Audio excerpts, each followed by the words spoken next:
A giant human skull was just found in the desert, and that's only the beginning. These discoveries are rewriting history. High in the remote Altai Mountains, deep inside the chilly darkness of Denisova Cave, scientists have just pulled something from the ground that's causing a stir across the entire world of archaeology. This place was already famous for revealing a mysterious group of ancient humans known as the Denisovans, but now, it's gone from remarkable to historic. A joint team from China and the US uncovered new fossil remains buried in the cave's untouched lower layers. What they found is unlike anything seen before, fragments of a skull and jaw that don't match any known human group. Yes, it shares some similarities with the Denisovans and with Neanderthals, but there are also major differences, new features that don't appear in either. It's as if this individual was part of a branch of humanity no one even knew existed. That alone would have been enough to cause a global buzz, but it gets stranger. Dating tests show these remains are far younger than earlier Denisovan finds. We're talking about someone who may have lived among modern humans much later than we thought possible. That shakes the timeline. It means this unknown group may have been surviving in Siberia, while empires were already rising in other parts of the world. Like discovering an ancient species had been hiding out all along, right under our noses. Then there's the DNA.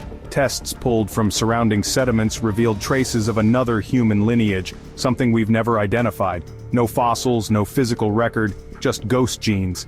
These traces point to interbreeding not only with Neanderthals and Denisovans, but with someone else entirely. It's as if a hidden character just entered the story, one we never saw coming. But here's the detail that really left scientists speechless, and might leave you questioning everything too. The skull they recovered, it's big, significantly bigger than ours. The cranial capacity is wider, the structure more robust, the proportions almost unnatural by today's standards. Not in a cartoonish fantasy way. This is real, fossilized evidence that someone or something with a much larger head once walked that cave floor. And that leads us straight into the next discovery. A human skull so massive, it's rewriting the very limits of what we thought the human body could be. In the dusty, sun-bleached hills of Morocco, where the wind sweeps through miles of rock and silence, a discovery was made that may be far bigger than anyone's willing to admit. At a site called Jebel Irhoud, archaeologists stumbled upon something unexpected, a human skull buried deeper than expected, older than expected, and strangely massive. At first glance, it seemed to belong to an early Homo sapiens, but the more they studied it, the more it refused to fit the model. The face? Strikingly modern, like someone you might pass on the street. But the skull itself? Oversized? Thick? Heavy? The brain case wasn't just long, it was unusually large, with a volume that pushes the boundaries of what's been seen in ancient humans. It was as if someone, or something, got a head start in evolution. Literally. What truly throws everything off is the age. Roughly 300,000 years. That makes it the oldest known remains of our species. Except it doesn't look like what we thought our earliest ancestors looked like. It looks better developed in some ways. Smarter, perhaps. That's what's making scientists nervous. Because if this is really Homo sapiens, it means we've been around far longer than textbooks say, and in places we never expected. Now, the official narrative is that this find simply broadens our understanding of human development across Africa. And yes, that's part of it. But behind the scenes there are whispers. Some are calling this the Offscript skull, because it doesn't behave like it's supposed to. It doesn't fit the evolutionary family tree as neatly as we want. The jawline is too strong, the structure too advanced, the brain capacity high even by modern standards. Some experts suggest we may not be looking at a direct ancestor but a cousin, one with intelligence and capabilities we haven't accounted for. Others are quietly floating more controversial ideas, that maybe early humans weren't evolving in isolation, that maybe they weren't alone. And if this skull really is what it seems, what else is still buried out there in the sand? In the heart of Sisak, a quiet river town, workers repairing the earthquake-damaged town hall stumbled onto stonework that didn't belong to modern architecture. At first, it looked like part of an old cellar. Then came columns, mosaic fragments, and the unmistakable curve of an amphitheater. Piece by piece, a forgotten Roman theater, an Odeon to be exact, rose from the ground, hiding in plain sight beneath government offices for over a century. What makes this find extraordinary isn't just its size or preservation, it's the location. Sisak, known to the Romans as Siccia, was already believed to have been a military and trade hub, but this discovery confirms it also had a thriving cultural core. Roman theaters weren't just for entertainment, they were centers of civic life, debate, and propaganda. And this one, positioned right at the city's center, suggests Siccia was far more important than previously thought. Archaeologists were stunned by the structure's condition. Despite being layered over by modern foundations, large portions of the stage walls, seating areas, and even backstage chambers have survived. Tiles bearing imperial stamps hint at direct oversight from Rome itself. It wasn't a provincial outpost, it was a connected, powerful city with influence, possibly even political autonomy. But here's where it gets strange. Local records from the late 1800s mention ancient stones found during earlier town hall construction, which were quickly dismissed and built over. No one bothered to investigate. Some now believe elements of the theater were deliberately buried or ignored, either to preserve political narratives of the time or due to the sheer cost of reworking the city center around such a massive structure. It's a pattern we're starting to see across the world, massive finds sitting quietly beneath our feet, unnoticed until nature or accident uncovers them. And every time one comes to light, the historical map shifts. What was considered a side note becomes a headline. In Sisak, the soil didn't just give us bricks and columns. It gave us a reminder that empires leave their fingerprints everywhere, even under modern town halls. And as more of this Roman theater is uncovered, it may reveal scripts, artifacts, even inscriptions that rewrite not just the story of Siccia, but of Roman influence in the Balkans as a whole. Just when you think you've got ancient history neatly categorized, pagans on one side, Christians on the other, a new find from southern Sweden pulls the rug out from under everything. Outside the town of Linköping, archaeologists uncovered an unusually well-preserved Viking grave that has experts talking. At first it looked like a typical Norse burial, a coffin made of stone slabs, buried deep beneath what was once sacred ground. But a closer look revealed something unexpected. The layout of the grave, the position of the body, and certain objects within it weren't Viking at all. They were Christian. This wasn't just a blending of burial styles, it was a full-on cultural mashup. The deceased was laid to rest in a manner that suggests belief in resurrection. Nearby stones formed a chain-like pattern that researchers say resembles the outline of an early Christian symbol. Yet, scattered around the body were classic Viking artifacts, an axe head, beads, and what appears to be a leather pouch containing runic inscriptions. So what gives? Was this a Norseman who converted to Christianity but clung to his old ways? Or a Christian missionary accepted into a Viking community but buried with honors from both traditions? Either way, the symbolism is striking. This grave isn't just about one person, it represents a moment when entire belief systems were colliding, mixing and reshaping the identity of an entire region. It's evidence that the so-called conversion of the Viking world wasn't clean or immediate, it was personal, messy, and deeply human. And here's the twist. This isn't the only grave of its kind. Other Scandinavian sites have started revealing similar fusions of faith, but this one stands out for how well preserved and deliberate the elements are. It's like a message from someone who straddled two worlds and wanted the future to remember it. In a way, it's not unlike the modern world where people balance heritage and change, tradition and transformation. This Viking may have lived 1,000 years ago, but his burial reminds us that identity is rarely all or nothing. Sometimes it's a quiet blend of both. Across the North Sea, in the green fields of North Yorkshire, another mystery was pulled from the earth. One that doesn't involve skulls or skeletons, but something just as revealing treasure. The Melsonby Hoard, uncovered by metal detectorists and later confirmed by archaeologists, is one of the most significant Iron Age finds in recent British history. Buried in a shallow pit, this collection included weapons, pottery fragments, and unusually crafted jewelry, all dated to the late 1st century BC through the mid-1st century AD. But this wasn't a careless stash. The items were arranged with intention. The spearheads were grouped. The decorative items were placed in layers. One bronze brooch was set precisely atop a broken clay vessel, as if meant to be seen first. That kind of deliberate placement has experts believing this wasn't a simple hiding spot, it was a ritual deposit. And what's truly fascinating is that some of the items show clear signs of Roman influence.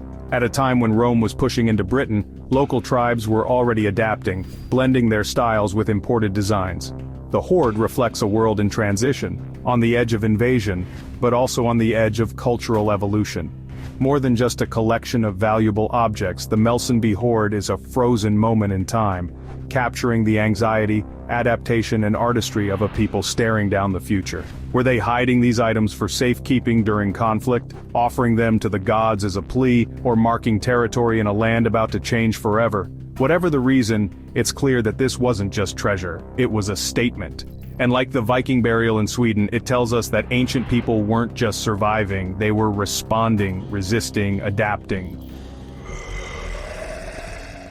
Just when we thought Pompeii had revealed all of its secrets, the ash-covered city stunned us again, with a room unlike anything archaeologists had ever seen there before. Hidden beneath layers of volcanic debris, a newly uncovered chamber has been dubbed the Banquet Hall of the Gods. But what's on the walls may be even more shocking than the eruption that preserved it. Inside this hall, vibrant, full-length frescoes stretch across the walls, depicting figures in flowing robes, dancing, drinking, and celebrating. But this isn't some generic Roman party scene. The figures, the colors, and especially the symbols suggest something far more mysterious. The cult of Bacchus, the Roman god of wine, ecstasy, and, some believed, rebirth. Bacchus, also known as Dionysus in Greek mythology, wasn't just a party deity. His cult was linked to rituals of transformation, trance, and initiation, often conducted in secret. And here on the walls of this lavish room is what looks like a step-by-step visual guide to one of those ceremonies. Women being inducted into the mysteries, musicians and satyrs circling a central figure. Even a half-human creature, perhaps a symbolic guardian of the ritual, lurks in the shadows. What makes this discovery so unique is how direct and revealing it is. Roman religious art often hinted at deeper meanings, but this room doesn't hint. It declares, boldly, vividly, and with incredible detail. And the artwork? It's not just decorative, it's storytelling, it's message, it's warning and welcome all at once. Even more curiously, the room was sealed off. Walls were reinforced, doors bricked in. Some experts believe the cult was banned or forced underground, literally, and this space became a hidden sanctuary, which means we're not just looking at beautiful art, we're looking at something that was protected, preserved, maybe even hidden on purpose. And the level of preservation is astonishing. The reds are still rich, the figures still alive with movement. It's as if the ceremony never ended, just paused for 2,000 years. This single room rewrites what we thought we knew about religion and private life in Pompeii. It suggests a city not just ruled by politics and commerce, but by belief, myth, and mystery. A city where the divine wasn't just worshipped, it was experienced. In the wide-open plains near Lubbock, Texas, where highways cut through dusty fields and cattle outnumber people, a routine construction survey for a new stretch of road turned into something that nobody saw coming. Workers from the Texas Department of Transportation weren't expecting to dig into history until they hit bone. Massive bone. At first they thought it might be a modern animal, but soon paleontologists were on site confirming what locals could hardly believe. These were the remains of Ice Age giants. A giant ground sloth, a prehistoric bison, possibly even a mammoth. These weren't just big animals. They were the rulers of a lost world roaming Texas tens of thousands of years ago. And here's the part that caught scientists off guard. The fossils were found unusually close to the surface. Some were just beneath the topsoil, like they'd been waiting for someone to trip over them. That raises questions about the erosion patterns in the region, about how fast these animals were buried, and even whether there was any human activity nearby at the time they died. The real prize? A nearly intact tooth from a giant ground sloth, so large and so perfectly preserved that researchers could almost see the plant fibers still caught in the ridges. The sloth it belonged to may have stood 12 feet tall and weighed well over a ton, a peaceful herbivore the size of a small car, lumbering through Ice Age forests that no longer exist. This isn't the first time Texas has delivered fossil surprises, but it is one of the most concentrated finds in recent memory, and it happened by accident, which only adds to the magic. The site is now being studied for more clues, fossils, pollen, and even ancient soil samples, to piece together a portrait of the land before humans ever set foot there. It's one thing to talk about extinction in the abstract, it's another to hold a jawbone the size of a football helmet and realize just how massive and how recent these creatures were. They weren't legends, they were real, and they were just beneath our boots all along. Meanwhile, thousands of miles away under the waters off Taiwan's western coast, a discovery was made that left anthropologists stunned. Not in a museum, not in a cave, but at the bottom of the ocean. A diver exploring an underwater shelf near the Penghu Channel retrieved something that didn't belong among the coral and shells, a heavy, fossilized human jawbone. It was massive, thicker than average, with teeth that were not just large but ancient. And when scientists examined it, they realized they weren't looking at a modern human at all. This jaw is now known as Penghu 1, and many believe it belonged to a Denisovan. That's a bombshell, because until recently, Denisovans were only confirmed in Siberia's Denisova cave. Some DNA evidence hinted they might have roamed farther, but this was physical proof. They were in East Asia, possibly Southeast Asia, possibly even beyond. The jawbone structure doesn't match Homo sapiens or Neanderthals. It's too robust, too primitive in some ways, too advanced in others. And its size, slightly outsized compared to most early human fossils, giving rise to new theories about the physical diversity within ancient hominin groups. And there's more, the area where the jaw was found used to be dry land. During the Ice Age, sea levels were much lower, which means this Denisovan-like individual may have walked the ancient land bridge connecting Taiwan to the Asian mainland. That opens up an entirely new migration map, one that challenges the traditional out-of-Africa spread of early humans and adds complexity to how species like Homo sapiens encountered and possibly mingled with other branches of the human tree.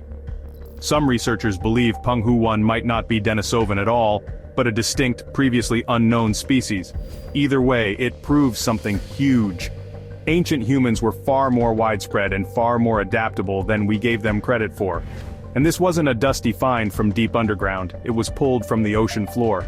A reminder that the past isn't just buried, sometimes it's drifting just beneath the waves, waiting for someone to reach down and grab it. Sometimes history isn't uncovered with a trowel, it's revealed in complete silence. That's exactly what happened in Vadnagar, India, where workers restoring an ancient temple stumbled upon something astonishing. A perfectly preserved skeleton sitting cross-legged, deep in meditation. The pose wasn't a fluke, this wasn't a burial. It looked like someone had simply chosen to sit, fold their legs, rest their hands, and never got up again. Carbon dating placed the find at around 1,000 years old, and the context made things even more surreal. The skeleton was discovered in the ruins of an old monastery, surrounded by signs of ritual life, clay lamps, beads, and faded carvings. Everything pointed to the idea that this was an ascetic, someone who had given up worldly comforts in search of enlightenment, and perhaps, in a way, achieved it. What struck archaeologists wasn't just the posture or the location, it was the state of preservation. Bones rarely survive that long, especially above ground, yet this skeleton had hardly shifted. Some even believe the body may have been treated with herbs or minerals to resist decay. Almost like those ancient yogic legends where great sages are said to have consciously chosen when and how to leave the physical world. On the wind-blasted Tibetan plateau, 10,000 feet above sea level, where oxygen is thin and survival is tough even today, a discovery cracked open a new chapter in human history. Inside the Baishya Karst cave, monks had long known of a strange fossilized jawbone. For years it sat on a monastery altar as a kind of sacred relic. Only recently did scientists get their hands on it and realize it didn't belong to Homo sapiens. This was Denisovan.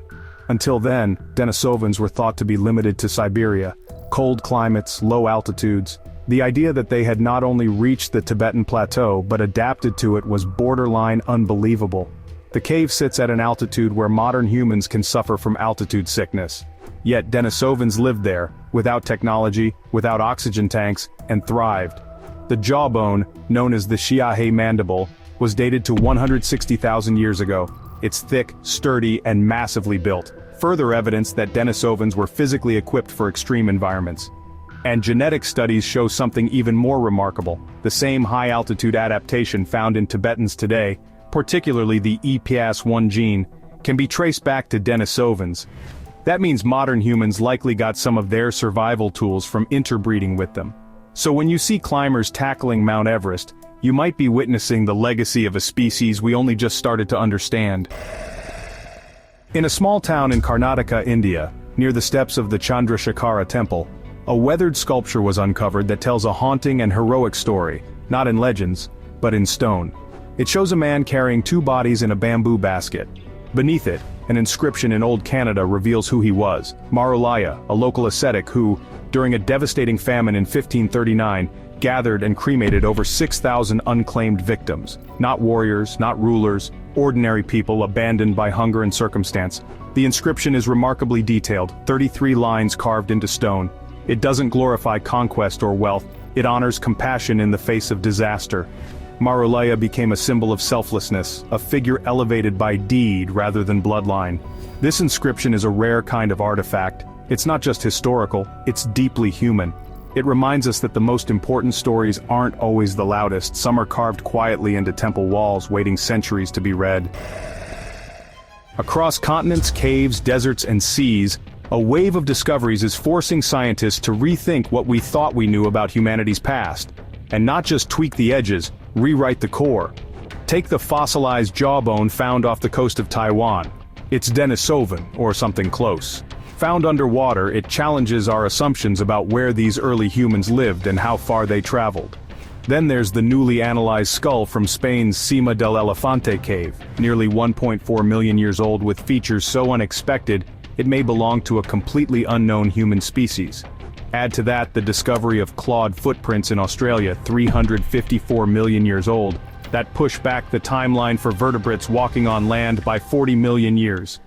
Or LiDAR scans of the Amazon rainforest revealing massive ancient cities hidden under jungle canopy, suggesting highly organized societies lived where scholars once thought only small tribes existed.